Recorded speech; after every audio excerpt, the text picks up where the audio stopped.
Acidente na BR-423 em Saloá deixa 17 pessoas mortas. Ônibus que saiu de Santa Cruz do Capibaribe tombou enquanto levava passageiros para o interior da Bahia. Porque só Deus pode confortar todos os corações, não é isso? Autoridades aguardam laudos para saber se havia metanol nas bebidas apreendidas em Garanhuns.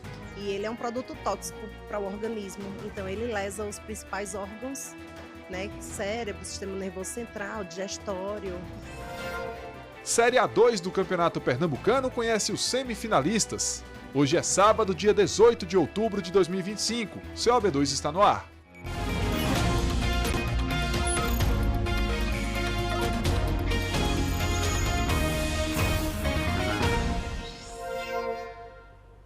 Olá, uma boa noite para você que está conosco no AB2. A gente começa essa edição falando sobre a tragédia que deixou 17 mortos no acidente de ônibus em Saloá, no agreste de Pernambuco. Joel Almeida está ao vivo para passar informações para a gente. Boa noite para você, Joel. Oi, Magno, boa noite para você, uma ótima noite a todos. Na medida do possível, claro, uma tragédia sem igual.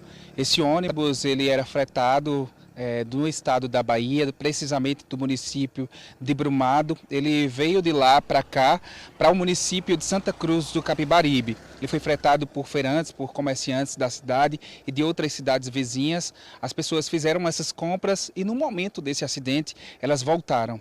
De acordo com a Polícia Rodoviária Federal, esse acidente ele foi registrado ontem à noite por volta das 7h30, quando o motorista disse às autoridades que perdeu o controle do ônibus, perdeu o freio, bateu em rochas que ficam na lateral da BR-423, entre esses municípios de Saloá e Paranatama, bateu em um barranco e depois tombou. 40 pessoas estavam dentro do veículo e 17 desse total morreram. Essas vítimas, em maioria, foram levadas aqui, foram trazidas em maioria aqui para Caruaru, para o IML, porque é a cidade mais próxima do local do acidente, com o Instituto de Medicina Legal, e outras vítimas foram levadas também para o Recife. Dentre de todas essas vítimas, tinha um pernambucano, uma pessoa de 45 anos, um homem que morava na cidade de Santa Cruz do Capibaribe. Não era o habitual dele fazer essa viagem, né? Ele ia para lá, acabou pegando uma carona, pagou por essa passagem para poder fazer novos negócios nessa cidade de Brumado. Mas, infelizmente, foi interrompido, né? Teve a vida interrompida por esse trágico acidente. Ele deixa uma esposa e um filho adolescente de 16 anos. Era um homem evangélico, trabalhador, estava tentando levar mais dinheiro para casa, mas, infelizmente, morreu. 17 pessoas, então, deixam aí muitos familiares, muitos amigos, parentes que ficam enlutados. Ao longo de toda a manhã, a gente vem fazendo reportagens, não só eu, o Franklin Portugal, outros repórteres, ou o Leonardo Costa, outro repórter de Recife também. Pernambuco está muito envolvido nesse acidente. A gente preparou uma reportagem para você entender mais. Acompanhe. O acidente foi registrado no trecho conhecido como Serra dos Ventos, no quilômetro 123 da BR-423, no momento em que o ônibus seguia entre os municípios de Saloá e Paranatama, no Agreste. O motorista disse à polícia que perdeu o controle após o freio do veículo não pegar. De acordo com a Polícia Rodoviária Federal, o ônibus atingiu rochas na lateral da rodovia, colidiu em uma barreira e depois tombou. As vítimas foram socorridas e levadas para diversos hospitais da região em ambulâncias de municípios pernambucanos. De acordo com a Secretaria de Defesa Social de Pernambuco, o ônibus tinha mais passageiros do que a empresa declarou às autoridades. A capacidade do ônibus seria de 50 passageiros, né? Então mesmo que ele tivesse acima do que foi declarado no termo de fretamento, ele estaria dentro da capacidade máxima. A TV Asa Branca teve acesso a imagens exclusivas da chegada do ônibus a um centro de compras em Santa Cruz do Capibaribe. O veículo foi fretado para viajar de Brumado, na Bahia, para Santa Cruz do Capibaribe, no agreste pernambucano, onde é realizada uma das maiores feiras do polo têxtil, para que o grupo de comerciantes fizesse compras. No momento do acidente, o ônibus realizava o trajeto de volta para a Bahia. Os corpos foram levados para o IML do Recife e vieram também para Caruaru, a cidade mais próxima do local do acidente, com o Instituto de Medicina Legal. De acordo com o governo do estado de Pernambuco, a liberação desses corpos depende de fichas papilográficas enviadas pelos estados de Minas Gerais e da Bahia para que esses corpos sejam identificados. A todo instante chegavam amigos, familiares e sobreviventes do acidente que vieram para reconhecer e liberar os corpos. Gessé é amigo da família de Flávio José da Silva, de 45 anos, uma das vítimas. Conhecia ele desde pequeno e é amigo do filho, companheiros da mesma igreja. Conheci ele desde pequeno, ele era uma pessoa bem alegre, bem extrovertida, bem atenciosa com todos, né? E é uma pessoa que vai deixar bastante saudades no meio de todos, né? Como eles eram bastante ativos também na igreja, né? Muitos conhecidos dentro da igreja. Então, estamos aqui para prestar solidariedade pela família, né? E também prestar consolação, né? Porque só Deus pode confortar todos os corações, não é isso? Flávio é uma das 17 vítimas que deixa amigos e familiares com pesar. Todas as informações que nós temos levam a isso. Você vê um trabalhador, né? A gente se solidariza também com todas as outras vítimas também, que vieram comprar mercadoria em Santa Cruz, estavam voltando de madrugada, possivelmente muitos, como estavam dizendo, para as feiras de hoje, de amanhã também. E, lamentavelmente, a gente deixa aqui nosso abraço de conforto. O Flávio é uma dessas 17 vítimas. O Flávio é uma dessas 17 vítimas, né, desse trágico acidente. É um pernambucano que mora no município de Santa Cruz do Capibaribe, deixa uma mulher, deixa um filho de 16 anos e vários corações enlutados. Pessoas, inclusive da comunidade evangélica dele, disseram que vão fazer um culto funeral em homenagem à vítima daqui a pouco, às 10 horas, lá em Santa Cruz do Capibaribe, mas o enterro está marcado para amanhã. Claro que a gente fica acompanhando todos os desdobramentos desse trágico acidente. Magno, eu volto contigo. Tá bom, Joel. Obrigado pelas informações.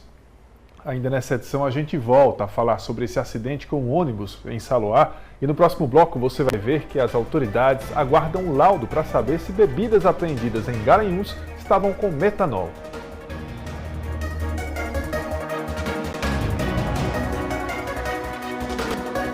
De volta com o AB2, a Secretaria de Defesa Social e a Agência Estadual de Vigilância Sanitária continuam a investigação e o combate aos responsáveis por vender bebidas falsas com metanol aqui no estado. A polícia fez apreensões em Garanhuns e está aguardando o resultado dos laudos. Veja na reportagem. Em galpões nos bairros Aloísio Pinto e Viana e Moura, a polícia encontrou mais de 1.500 garrafas prontas para venda. Os rótulos imitavam marcas conhecidas de destilados, mas o líquido dentro das garrafas vinha de tonéis improvisados, sem qualquer controle de qualidade. Poucos dias depois, uma nova operação no bairro de Heliópolis encontrou uma fábrica clandestina de vinhos. O espaço funcionava sem licença e armazenava álcool e garrafas em ambiente úmido e sem higiene. As duas ações fazem parte de uma força-tarefa que investiga o comércio irregular de bebidas no Agreste Meridional. Uma semana depois das apreensões, as investigações continuam. Onde foi identificado, as pessoas respondem por processo penal, inclusive. A bebida está sendo apreendida, né, alguns estabelecimentos autuados, e ele responde um processo administrativo sanitário, que pode culminar numa advertência, numa multa, ou numa interdição, que a cautelar ela dura até 60 dias, ou numa interdição maior também do estabelecimento. O Instituto de Criminalística de Pernambuco tem uma responsabilidade importante: analisar os materiais encontrados nas operações da Polícia Civil em fábricas clandestinas de bebidas no estado. Apesar da ansiedade da população, os resultados são divulgados em até 10 dias, garantindo segurança e confiabilidade às investigações. Os laudos do Instituto devem indicar o que realmente estava sendo usado na produção dessas bebidas. Atualmente tem se dado uma ênfase maior ao metanol, mas existe a possibilidade de contaminação de outros agentes químicos, por exemplo, os metais pesados, mercúrio, chumbo, que podem estar presentes nessas bebidas. A gente não sabe o que é que tem ali, qual é a substância que eles usaram, né? A mais falada atualmente é o metanol. E ele é um produto tóxico para o organismo, então ele lesa os principais órgãos, né, cérebro, sistema nervoso central, digestório, né, o oftálmico também na questão da visão, fígado. A vigilância sanitária alerta: é importante que donos de bares e restaurantes confiram os selos das bebidas, os preços e desconfiem de vendedores avulsos. preço, sim, é importante. Eu não vou achar, por exemplo, uma bebida que o preço de mercado dela é em torno de R$100 por R$40, R$50. Então, suspeitar quando passa um caminhão, um carro, vendendo bebida, né, no porta-mala, olha, trouxe aqui algumas caixas de uísque, suspeitar disso, né? Porque não é um local fixo de venda, não é um local fiscalizado pela vigilância sanitária, não é um local acompanhado. Então, isso é muito importante, essa compra em locais idôneos, né? Agora a gente fala sobre futebol. Hoje à tarde o Caruaru City venceu o Águia de Cumaru por 2-1 com gols de Lucão e Jefinho e garantiu vaga na semifinal da Série A2 do Pernambucano. A equipe caruaruense pega o América em jogo único na Arena de Pernambuco no próximo domingo para buscar uma vaga na final. A outra semifinal será a Vitória contra Centro Limoeirense. Somente o campeão garante acesso à elite do futebol pernambucano. Bom, e agora nós vamos para o último intervalo. E daqui a pouco a gente traz informações sobre o acidente de ônibus que deixou 17 pessoas mortas em Saloá. A gente volta daqui a pouco.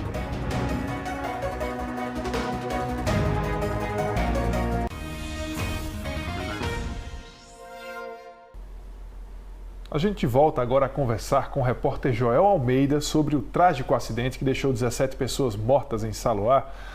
Joel, esse assunto vai repercutir bastante. A gente, claro, vai continuar sempre trazendo atualizações e informações sobre esse tema, não é isso?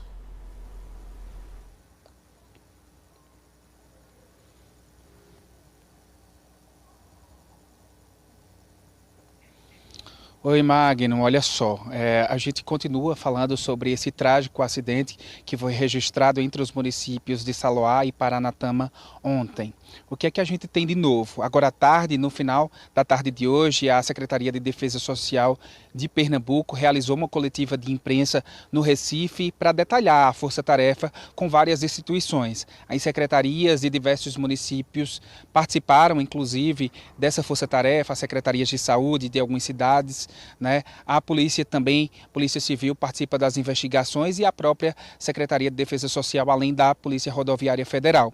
A Polícia Rodoviária Federal disse à imprensa que neste ônibus seguiam 40 passageiros, um número maior do que o declarado pela empresa de ônibus. Embora esse número de passageiros ele não fosse a lotação máxima do ônibus, já que o número máximo era de 50 pessoas, a PRF disse que não batia, inclusive com 3 listas de passageiros do ônibus. Essa força-tarefa ela também foi feita aqui no Agreste do Estado, inclusive no Hospital Regional Dom Moura, em Garanhuns, para atender esses pacientes. Pelo menos 11 municípios pernambucanos enviaram ambulâncias ontem à noite para que esse socorro fosse feito. A gente tem a nota aqui do Dom Moura, eu vou ler aqui e você vai acompanhar agora na tela. O Hospital Regional Dom Moura informa que recebeu, na noite desta sexta-feira, 17, 18 pacientes vítimas do grave acidente ocorrido na BR-423 entre os municípios de Paranatama e Saloá, no Agreste de Pernambuco. Do total, 5 pacientes já receberam alta médica, 6 permanecem em observação na Sala Verde, 2 estão internados na enfermaria, 4 na terapia intensiva e 1 foi a óbito, um homem de 65 anos, neste sábado. No momento, um paciente segue em estado grave, recebendo toda a assistência necessária por parte da equipe multiprofissional da unidade. A gente, claro, fica torcendo para que essas vítimas elas se recuperem o mais rápido possível e voltem tão logo para perto da família, não é isso, Magno? Eu volto contigo. É isso, Joel. Muito obrigado pelas informações. A gente encerra, portanto, aqui o nosso Saber 2, mas você continua recebendo informações e se mantendo bem informado também por meio do nosso portal na internet, o G1. É só acessar o G1 Caruaru e região, toda a atualização que houver a respeito desse caso a gente vai trazer para você. A todos um excelente fim de semana, segunda-feira estaremos juntos por aqui novamente.